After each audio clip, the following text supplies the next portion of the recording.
নমস্কাৰ, welcome to জ্ঞান শ্বেৰপা। আজি আমি আৰম্ভ কৰিব লৈছোঁ Assam history series, specially for Guwahati high court JEE, ADRE 3.0 and other competitive exams held by government of Assam. এই ক্লাছটোৰ লেংগুৱেজ ইংলিছ আৰু আছামিজ দুইটাৰ মিক্সচাৰ হ'ব, যাতে কনচেপ্টবোৰ সকলোৱে ইজিলি বুজি পাব পাৰে আৰু মনত ৰাখিব পাৰে।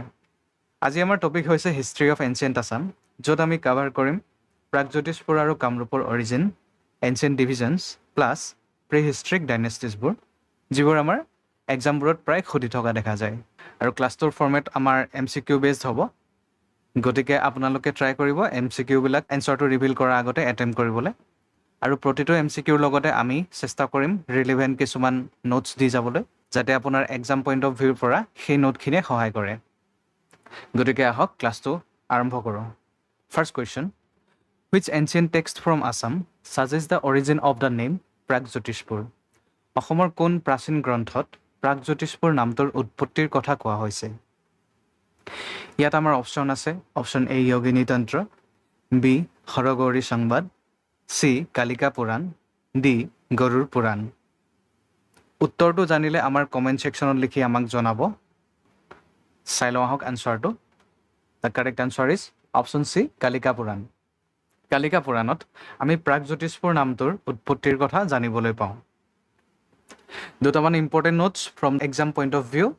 কালিকা পুৰাণ চেজ মাৰ্কণ্ডেয়ে লিখি উলিয়াইছিলে এৰাউণ্ড 12th century AD, আৰু এই কামটোত তেওঁক পেট্ৰন কৰিছিলে আমাৰ পালা ডাইনাষ্টিৰ ৰজা ধৰ্মপালে। মনত থাকিব। নেক্সটটো ইম্পৰ্টেণ্ট ফেক্ট হ'ল, এই কালিকা পুৰাণত উল্লেখ আছে যে ব্ৰহ্মাই প্ৰথমে অসমতে জ্যোতিষ চৰ্চা আৰম্ভ কৰিছিলে, আৰু সেইবাবে এই ঠাইখনৰ নাম প্ৰাগজ্যোতিষপুৰ নামেৰে জনাজাত হৈছিল। ঠিক আছে, এইটো ইয়াৰ আছামিজ ভাৰ্চনটো, আপোনালোকে স্ক্ৰীনশ্বট লৈ ল'ব পাৰিব। আহক নেক্সট কুৱেশ্যনলৈ আগবাঢ়োঁ। Which ancient text suggest the origin of the name Kamrup? কোনখন প্ৰাচীন গ্ৰন্থই কামৰূপ নামটোৰ উৎপত্তিৰ ইংগিত দিয়ে? Option A Kalika Purana, option B Yogini তন্ত্ৰ, অপশ্যন C মহাভাৰত, আৰু অপশ্যন D গৌপথ ব্ৰাহ্মণ। Correct answer is option D গৌপথ ব্ৰাহ্মণ। আমি গৌপথ ব্ৰাহ্মণত কামৰূপ নামটোৰ কিদৰে উৎপত্তি হৈছে তাৰ বিষয়ে জানিবলৈ পাওঁ।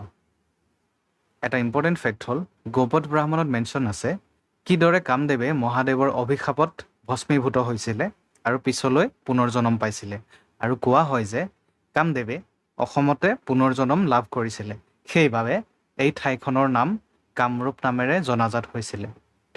অ'কে, এই দুটা বস্তু মনত ৰাখিব। এটা হ'ল কামৰূপ নামটোৰ উৎপত্তি ক'ত পোৱা যায়, গৌপথ ব্ৰাহ্মণত, আৰু দ্বিতীয়টো হ'ল প্ৰাগজ্যোতিষপুৰ নামটোৰ উৎপত্তি ক'ত পোৱা যায়, কালিকা পুৰাণত। ঠিক আছে, মনত ৰাখিব। নেক্সট কুৱেশ্যনলৈ যাওঁ। Question 3, what was the western most division of ancient Kamrup? প্ৰাচীন কামৰূপৰ আটাইতকৈ পশ্চিমৰ অংশটো কি আছিল? অপশ্যন আছে আমাৰ A ৰত্নপীঠ, B চৌমাৰপীঠ, C Kamapitha, D সুবৰ্ণপীঠ। আনচাৰটো জানিলে আমাৰ কমেণ্ট ছেকশ্যনত লিখি দিব। ইয়াৰ শুদ্ধ উত্তৰ হ'ব অপশ্যন C কামপীঠ। প্ৰাচীন কামৰূপৰ আটাইতকৈ পশ্চিমৰ অংশটো আছিলে কামপীঠ। লগতে আমি বাকীকেইটা অংশও চাই লওঁ আহক।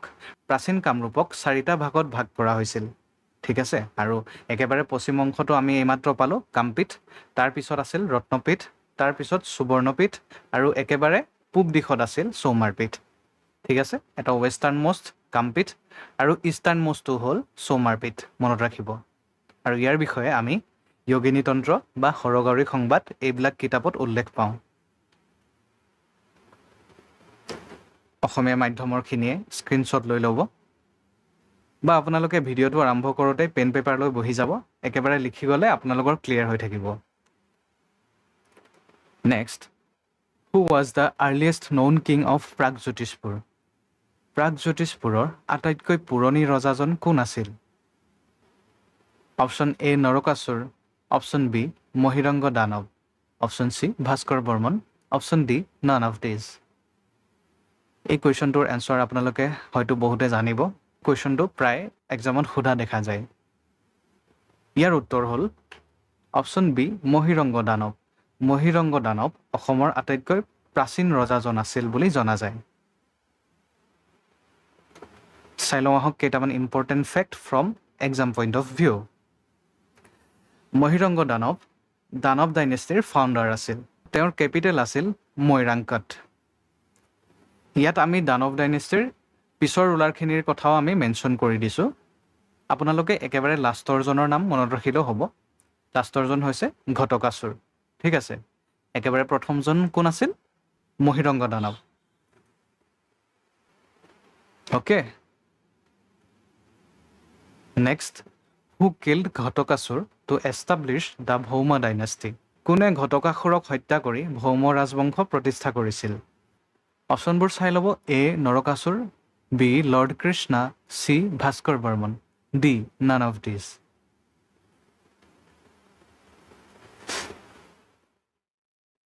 Correct answer is option A Narakasur. এতিয়া চাই ল'ব আমাৰ ওপৰৰ হেডিঙত আমি ভৌম ডাইনেষ্টি আহি পাইছোঁ। ইয়াৰ আগৰ ডাইনেষ্টিটো কি আছিলে? দানৱ ডাইনেষ্টি, যোনটো একেবাৰে ফাৰ্ষ্টৰ ডাইনেষ্টি আছিলে প্ৰি হিষ্ট্ৰিকেল আছামৰ। কেইটামান ইম্পৰ্টেণ্ট ফেক্ট চাই লওঁ।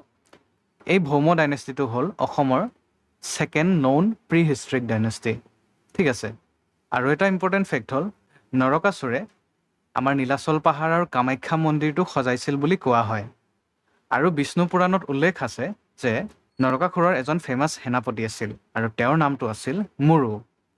এই ফেক্টটো মনত ৰাখিব, এক্সামত কেতিয়াবা সুধিব পাৰে যে প্ৰাগজ্যোতিষপুৰৰ ৰজা নৰকাসুৰৰ ফেমাছ জেনেৰেলজনৰ নাম কি আছিল? তেতিয়া এনচাৰ হ'ব কি? মুৰু। আৰু এই কথা আমি উল্লেখ পাওঁ ক'ত? বিষ্ণু পুৰাণত। আৰু নৰকাসুৰে যে কামাখ্যা মন্দিৰ সজাইছিলে সেই ফেক্টটো ইম্পৰ্টেণ্ট হয়। Next, who killed Narakasura and placed Bhagadatta on the throne? কোনে নৰকাসুৰক হত্যা কৰি ভগদত্তক সিংহাসনত অধিষ্ঠিত কৰিছিল? অপশ্যনবোৰ চাই ল'ব। A Banasur, B lord Krishna, C Ghatotkach, আৰু ডি অৰ্জুন।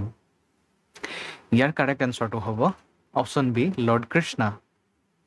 ভগৱান কৃষ্ণই নৰকাসুৰক হত্যা কৰি ভগদত্তক ৰাজসিংহাসনত অধিষ্ঠিত কৰিছিল। আৰু চাই লওঁ আহক, ভগদত্ত আছিল নৰকাসুৰৰ পুত্ৰ, আৰু এই ভগদত্তই মহাভাৰতৰ যুদ্ধত কৌৰৱসকলৰ হৈ যুদ্ধ কৰিছিল। আৰু তেওঁৰ আণ্ডাৰত এটা ইম্পৰ্টেণ্ট আৰ্মি আছিল যাৰ নাম হ'ল কলিংগ আৰ্মি। নেক্সট, ভগদত্তৰ এগৰাকী জীয়ৰী আছিল যাৰ নাম আছিল ভানুমতী, আৰু তেওঁক বিবাহ কৰা হৈছিল দুৰ্যোধনৰ লগত। আৰু এটা মন কৰিবলগীয়া ফেক্ট হ'ল ভগদত্তৰ এটা ফেমাছ হাতী আছিল যাৰ নামটো আছিল সুপ্ৰতীক। এইটো মনত ৰাখিব, কেতিয়াবা সুধিব পাৰে। আৰু আমাৰ গুৱাহাটীৰ ফেমাছ দীঘলী পুখুৰীটো কোৱা হয় যে এই ভগদত্তই খন্দাইছিল। স্ক্ৰীনশ্বট লৈ ল'ব। আমি নেক্সট কুৱেশ্যনলৈ যাম। Question number 7, who ruled the kingdom of Vidarbha? Vidarbha ৰাজ্য কোনে শাসন কৰিছিল? Option A Banasur, option B Ghatakasur, option C Ghatotkach, option D Bhishmak. ইয়াৰ কাৰেক্ট আনচাৰ হ'ব অপশ্যন ডি ভীষ্মক। ভীষ্মকে বিদৰ্ভ ৰাজ্য শাসন কৰিছিল। চ' ইম্পৰ্টেণ্ট ফেক্ট হ'ল এই বিদৰ্ভ ৰাজ্যখন প্ৰাগজ্যোতিষপুৰৰ একেবাৰে ইষ্টাৰ্ণ মোষ্ট ছাইডত লোকেটেড আছিল, নিয়েৰ শদিয়া। শদিয়াৰ ওচৰত লোকেটেড আছিল।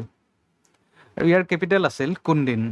কুন্দিল নদীৰ পাৰত কুন্দিন নামৰ ঠাইত কেপিটেল আছিল। নেক্সট, ৰুক্মিণী, যাক আমাৰ ভগৱান শ্ৰীকৃষ্ণই বিয়া কৰাইছিল, তেওঁ এই ভীষ্মকৰ কন্যা আছিল। আৰু এটা ফেক্ট মনত ৰাখিব, পিছৰ চুতীয়া শাসকসকলে তেওঁলোক ভীষ্মকৰ বংশধৰ বুলি পৰিচয় দিছিল। Name the famous ruler of Asur dynasty who is said to have built the famous Shiva temple of Mahabhairav at Tezpur? অসুৰ ৰাজবংশৰ বিখ্যাত শাসকজনৰ নাম কি যিজনে তেজপুৰৰ বিখ্যাত মহাভৈৰৱ শিৱ মন্দিৰ নিৰ্মাণ কৰিছিল বুলি কোৱা হয়?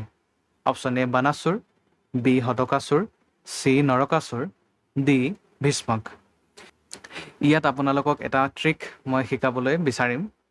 আমি অলৰেডি পাই আহিছোঁ অপশ্যন ডিত থকা ভীষ্মক বিদৰ্ভ ৰাজ্যৰ ৰজা আছিল, গতিকে এইটো কেঞ্চেল আউট কৰিব পাৰোঁ। অপশ্যন চিত আমি পাইছোঁ নৰকাসুৰ। নৰকাসুৰক আমি কি বুলি পাইছোঁ যে তেওঁ ভৌম ডাইনেষ্টিৰ ফাৰ্ষ্ট ৰুলাৰজন আছিলে। ঠিক আছে, গতিকে এইটো আমি কেঞ্চেল কৰিব পাৰোঁ। এতিয়া আমাৰ হাতত থাকিল অপশ্যন এ আৰু অপশ্যন বি, কাৰণ আমি এতিয়ালৈকে দুটা অপশ্যন এলিমিনেট কৰি দিছোঁ। চ' এই এলিমিনেশ্যন ট্ৰিকটো শিকি থ'ব, এক্সামত বহুত কামত আহিব। ইয়াৰ এনচাৰ হ'ল অপশ্যন এ বানাচুৰ। দুটামান ইম্পৰ্টেণ্ট ফেক্ট চাই লওক। বানাচুৰ অসুৰ ডাইনেষ্টিৰ ৰুলাৰ আছিল আৰু তেওঁৰ কেপিটেল আছিল শোণিতপুৰত। আৰু বিখ্যাত হৰিহৰৰ যুদ্ধখন বানাসুৰৰ জীয়ৰী ঊষা আৰু ভগৱান শ্ৰীকৃষ্ণৰ নাতিয়েক অনিৰুদ্ধৰ মাজত বিবাহক কেন্দ্ৰ কৰি সংঘটিত হৈছিল। আৰু এটা ইম্পৰ্টেণ্ট ফেক্ট হ'ল অসুৰ ডাইনেষ্টিৰ পৰা বানাচুৰৰ এজন গ্ৰেণ্ডছন আছিল, তেওঁৰ নাম আছিল ভালুক, আৰু তেওঁ ভালুকপুঙত ৰাজধানী স্থাপন কৰিছিল। আৰু পিছৰ পৰ্যায়ত অকাসকলে তেওঁলোক ভালুকৰ বংশধৰ বুলি পৰিচয় দিছিল। এইখিনি আছামিজ ভাৰ্চন, আপোনালোকে নোট কৰি ল'ব। That's it for today. Comment কৰি জনাব ক্লাছটো কৰি কেনেকুৱা পালে। আপোনাৰ যদি কিবা ফিডবেক আৰু ছাজেশ্যন থাকে সেইখিনিও আমাক জনাব। নেক্সট ক্লাছত আমি ডিছকাছ কৰিম হিষ্ট্ৰিকেল ডাইনেষ্টিছ অফ এনচিয়েণ্ট কামৰূপ। গতিকে চেনেলটো ছাবস্ক্ৰাইব কৰি থ'ব, আৰু ক্লাছটো কৰি যদি ভাল পালে তেনে ভিডিঅ'টো এটা লাইক কৰি দিব। Thank you, stay tuned.